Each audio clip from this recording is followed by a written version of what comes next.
My field is Russian literature, and when I went to graduate school, we never read any women writers. We didn't even know they existed.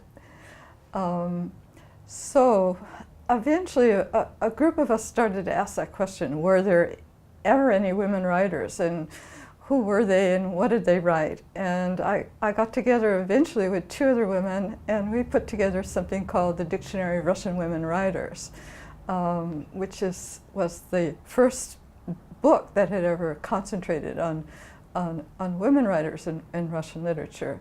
Today, even, where it's taken for granted in the United States that studying women and gender is a good thing and a positive thing that enriches everyone's life. This is still not true in Eastern Europe, and definitely not true in Russia.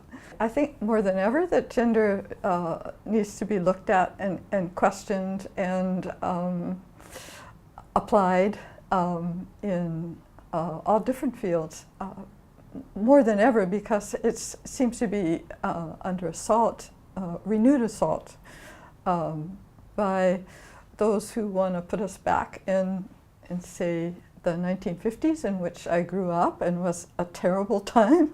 I have taught a course in Russian women writers where we just read the women, and the texts I use are truly wonderful and rich, and I've had guys in my class who love reading these texts. So I also teach a course in Russian cinema in which every film is subjected to questions about gender,